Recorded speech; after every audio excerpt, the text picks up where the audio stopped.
Dear students, எப்படி இருக்கிறீங்க?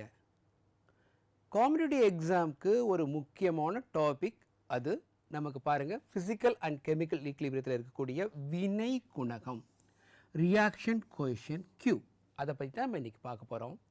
வினை குணகம் அந்த Q, ரியாக்ஷன் கோஎஃபிஷியன்ட் Qவை பற்றி பார்க்குறதுக்கு முன்னாடி நமக்கு தெரிஞ்சிருக்க வேண்டிய விஷயம் என்னென்னா, வினை நிகழும் அளவினை கணித்தல், predicting the extent of your reaction அப்படின்னு சொல்கிறது.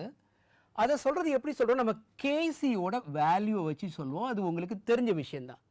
எவ்வளோ தூரத்துக்கு அந்த சமநிலை நடந்திருக்குது அப்படின்னு சொல்லக்கூடிய விஷயம் இங்கே. இதில் பாருங்கள், நமக்கு கேசியோட வேல்யூ 10⁻³ விட கூடுதலாக இருந்துச்சுன்னா, இந்த பக்கம் இருக்கக்கூடியது 10⁻³ கூடுதலாக இருக்கும்போது பார்த்தாச்சுன்னா உங்களுக்கு வினை விளைபொருளோட கான்சன்ட்ரேஷன், ப்ராடக்டோட கான்சன்ட்ரேஷன் அதிகமாக இருக்குது ரியாக்டன்ஸோட. இந்த பக்கம் பார்த்தாச்சுன்னா ஆல்மோஸ்ட் இந்த ரியாக்ஷன் என்ன ஆயிடுச்சு, நமக்கு கம்ப்ளீட் ஆகிடுச்சு, ப்ராடக்ட் மட்டும்தான் இருக்கும், மறந்துடக்கூடாது. அதே போல் பார்த்தாச்சுன்னா அந்த கேசியோட வேல்யூ 10⁻³ குறைவாக இருந்த போது, இங்கே பார்த்தாச்சுன்னா நமக்கு எதோட கான்சன்ட்ரேஷன் கூட இருக்கு பாருங்கள், வினை படுபொருளோட ரியாக்டன்ஸோட கான்சன்ட்ரேஷன் நமக்கு எப்படி இருக்கும், அதிகமாக இருக்கும். இந்த பக்கத்தை பொறுத்த வரைக்கும் ரியாக்டன்ஸ் தான் அதிகமாக இருக்குது. அப்போ என்ன அர்த்தம், அந்த ரியாக்ஷனே ஸ்டார்ட் ஆகலைன்னு அர்த்தம். எப்போ உண்மையான சமநிலை இருக்கும், ரியாக்டன்ஸ் ரியாக்ட் பண்ணி ப்ராடக்டை கொடுக்குது, ப்ராடக்ட் ரியாக்ட் பண்ணி ரியாக்டன்ஸை கொடுக்குது, எப்போ நடக்கும் அப்படின்னு சொல்லியாச்சுன்னா உங்களுக்கு பாருங்கள், இந்த வேல்யூ கேசியோட வேல்யூ 10⁻⁻3 10⁻+3 இருக்கும்போது தான் அந்த ரியாக்ஷன் எப்படி இருக்கும், ஒரு சமநிலையாக இருக்கும். அங்கே significant amount of the reactants and product இருக்கும், மறந்துடக்கூடாது. ஸோ இது வந்து நமக்கு எடுது வினை நிகழும் அளவு. எதை வச்சு சொல்கிறோம், நமக்கு கேசியை வச்சு சொல்கிறோம். அடுத்தல பாருங்களேன், நமக்கு இங்கே வினையின் திசையினை, எந்த டைரக்ஷனில் அந்த வினை நடக்கும், ஃபார்வேர்டா பேக்வேர்டா அப்படின்னு சொல்லக்கூடிய விஷயத்தை தான் நம்ம இப்போ பார்க்க போகிறோம். அதை சொல்கிறதுக்கு நமக்கு ஒரு விஷயம் தெரியணும், அது வினை குணகம் Q, ரியாக்ஷன் கோஎஃபிஷியன்ட் Q. இந்த ரியாக்ஷன் கோஎஃபிஷியன்ட் Q அப்படின்னு சொல்கிறதுக்கு ஒரு சமநிலை நம்ம எடுத்துருக்கிறோம். இந்த சமநிலையில் பாருங்கள், முக்கியமான பாயிண்ட், ஒரு கொடுக்கப்பட்ட வெப்பநிலை, ஒரு அட் கிவன் டெம்பரேச்சர். இந்த கிவன் டெம்பரேச்சரில் சமநிலை அற்ற நிலையில், வெரி இம்பார்ட்டன்ட், அன்றைய நான் ஈக்லிபிரியம் கண்டிஷன்ஸ், அந்த கண்டிஷனில் உங்களுக்கு Q அப்படின்னு சொல்லக்கூடிய விஷயம் என்ன அப்படின்னா, நமக்கு உங்களுக்கு தெரியும், ஈக்லிபிரியம் கான்சன்ட் போடுற மாதிரியே நமக்கு ப்ராடக்டோட கான்சன்ட்ரேஷன் பாருங்கள், சியோட கான்சன்ட்ரேஷன் பவர் L, டியோட concentration power M divided by நமக்கு என்ன பாருங்கள், ஏயோட கான்சன்ட்ரேஷன் பவர் என்ன வரும், X வரும். அதே போல் நமக்கு பியோட கான்சன்ட்ரேஷன் பவர் நமக்கு என்ன இருக்குது, Y இருக்கும். ஸோ இது Q. இந்த Q அப்படின்னு சொல்லக்கூடியது நான் ஈக்லிபிரியம் கண்டிஷனில், சமநிலை அற்ற நிலையில் அந்த வினை விளைபொருளோட செறிவுகளோட பெருக்கு தொகைக்கும் வினைபடுபொருளோட செறிவுகளோட பெருக்கு தொகைக்கும் உள்ள விகிதம் Q, மறந்துடக்கூடாது, வெரி இம்பார்ட்டன்ட் Q அப்படின்னு சொல்லக்கூடியது. பாருங்கள், நமக்கு அதில் இந்த திசையினை எப்படி நமக்கு நிர்ணயிக்கிறோம், அந்த Qவோட வேல்யூ வச்சு அதை சொல்லக்கூடிய விஷயம் தான் இங்கே. இப்போ சப்போஸ் Qவும் கேசியும் ஈக்குவலாக இருந்துச்சுன்னா, Q ஈக்குவல் டு கேசியாக இருந்துச்சுன்னு வச்சுக்கோங்களேன், உங்களுக்கு தெரியும் இது ஒரு ஏ நமக்கு சமநிலை என்ன கொடுக்கு, B கொடுக்குது. இதோட Qவோட வேல்யூ நமக்கு எப்படி இருக்கும், நமக்கு Vயோட செறிவு டிவைடட் பை ஏயோட செறிவு அப்படின்னு சொல்கிறோம். சப்போஸ் Qவோட வேல்யூவும் கேசியோட வேல்யூ ஈக்குவலாக இருந்துச்சுன்னு வச்சுக்கோங்களேன், அப்போ நமக்கு அந்த வினை எப்படி இருக்கும், சமநிலையாக ஈக்லிபிரியமாக இருக்கும்.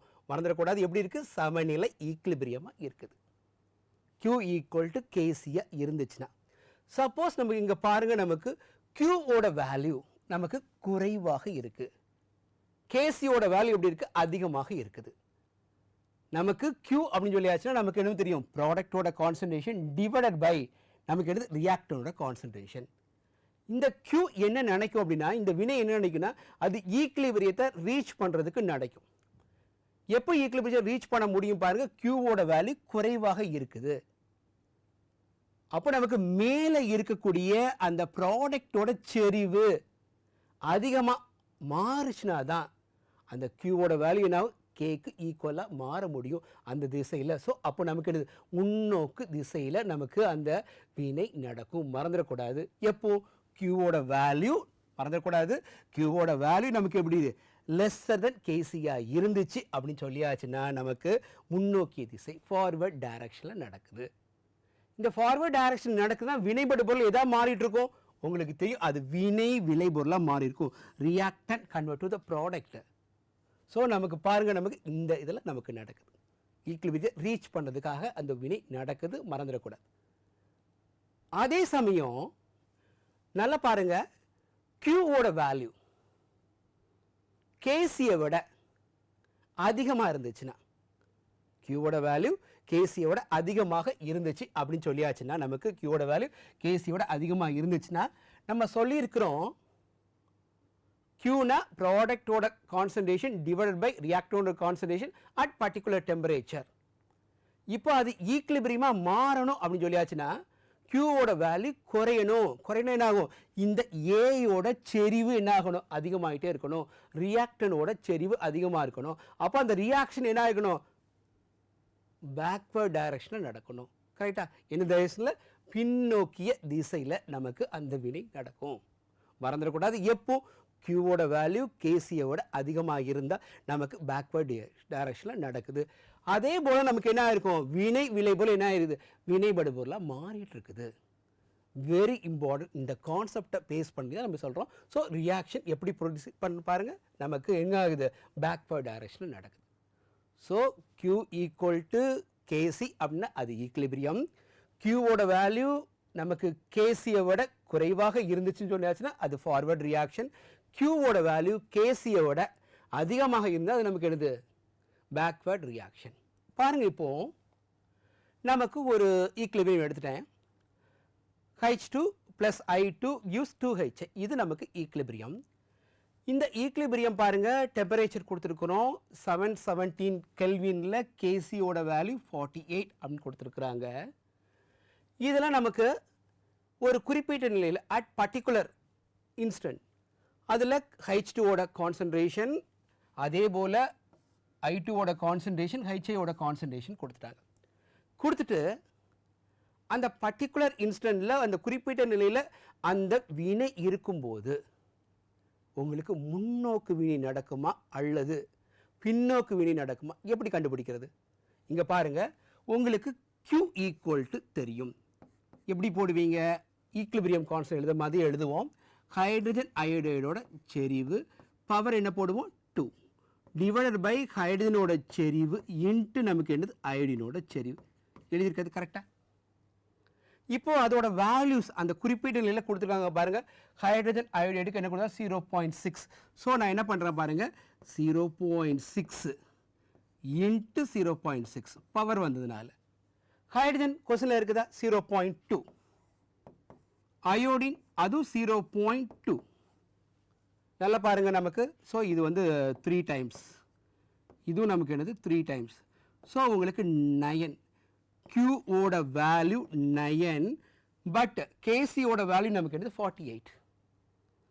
Qவையும் கேசியும் நீங்கள் என்ன பண்ணுறீங்க, கம்பேர் பண்ணுறீங்க. எதோட வேல்யூ நமக்கு கூட இருக்குது, கேசியோட வேல்யூ தான் கூட இருக்குது. ஏன்னா இது 9, அது 48. இப்போ பாருங்கள், நமக்கு Qவோட வேல்யூவோட கேசி கூட இருந்துச்சுன்னு வச்சுக்கோங்களேன், உங்களுக்கு என்ன நடக்கும், ஃபார்வர்ட் டைரக்ஷனில் நடக்கும். ஸோ இந்த வினையில் அந்த குறிப்பிட்ட நிலையில் இருக்கும்போது அந்த வினை எப்படி நடக்கும் பாருங்க, முன்னோக்கிய திசையில்.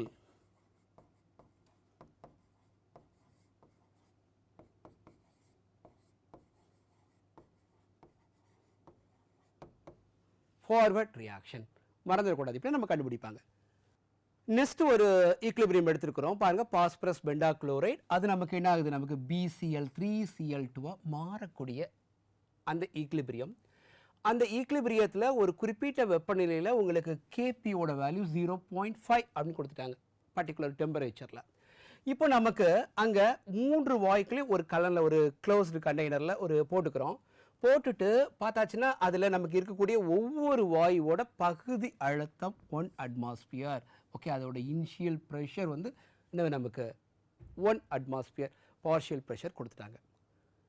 அப்படி பார்ஷியல் ப்ரெஷர் 1 அட்மாஸ்பியராக இருக்கும்போது அந்த வினை முன்னோக்கு திசையில் நடக்குமா பின்னோக்கு திசையில் நடக்குமா எப்படி கண்டுபிடிக்குது? இங்கே பாருங்கள், உங்களுக்கு தெரியும் Q ஈக்குவல் டு இங்கே நமக்கு என்ன இருக்குது பாருங்கள், BCl3ஓட pressure partial pressure. So partial pressure of BCl3 into partial pressure of Cl2 divided by partial pressure of BCl5. கரெக்டாக?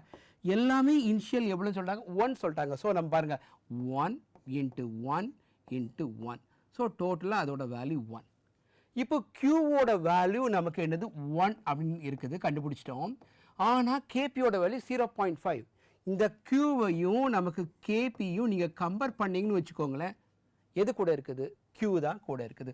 ஸோ Qவோட வேல்யூ கூட இருந்துச்சுன்னு வச்சுக்கோங்களேன், உங்களுக்கு அந்த ப்ராக்ரஸ் ரியாக்ஷன் எப்படி நடக்கும்? பேக்வர்ட் டைரக்ஷனில், பின்னோக்கி திசையில் நடக்கும்.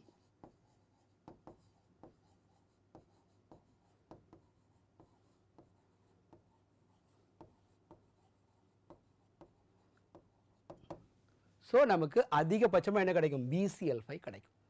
அந்த குறிப்பிட்ட ஒரு அட்மாஸ்பியரில் இருந்துச்சுன்னு சொல்லியாச்சுன்னா, எல்லாமே ஒரு அட்மாஸ்பியரில் இருந்தாச்சுன்னா உங்களுக்கு பேக்வர்ட் டைரக்ஷனில் நடக்கும், BCl அதிகமாக கிடைக்கும். மறந்துடக்கூடாது. நெக்ஸ்ட் கொஸ்டின் பாருங்கள். இந்த கொஸ்டினை பொறுத்த வரைக்கும் உங்களுக்கு சமநிலை கொடுத்துட்டாங்க.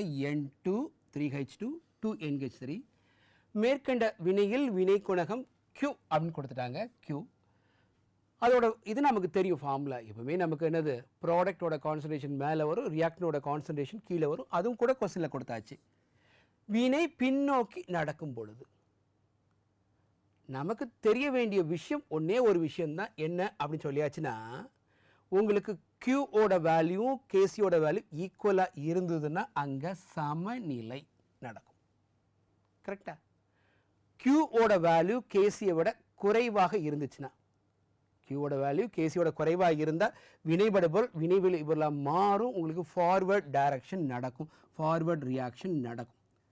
உங்களுக்கு கொஸ்டினில் என்ன கொடுத்துருக்காங்க? பேக்வேர்ட் ரியாக்ஷன், பின்னோக்கி. பின்னோக்கி வினை.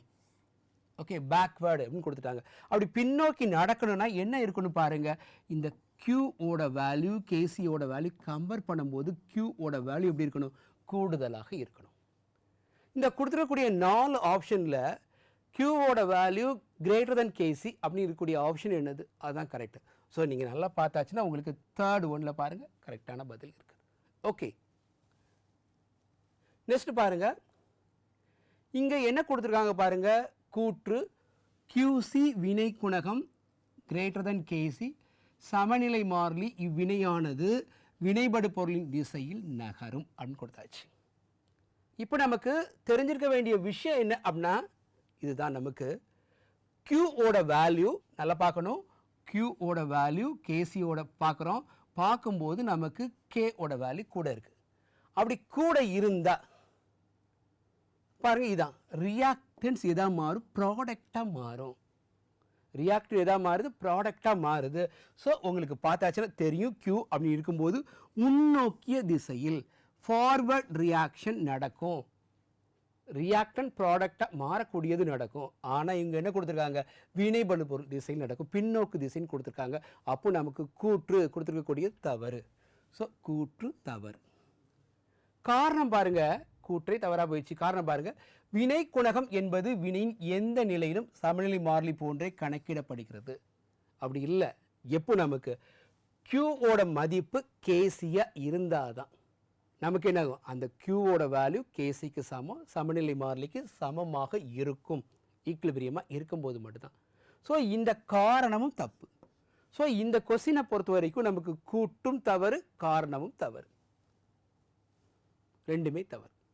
ஸோ இதுக்குரிய ஆன்சர் என்னன்னு பாருங்கள். கூற்று காரணம் ரெண்டுமே தவறாக இருக்கக்கூடியது. ஸோ உங்களுக்கு ஃபோர்த் இதுதான் கரெக்ட். ஸ்டூடெண்ட்ஸ், இந்த வீடியோவில் இருந்து வினை குணகம் ரியாக்ஷன் கோஷியன்ட் அப்படின்னா என்னன்னு தெரிஞ்சுக்கிட்டோம்.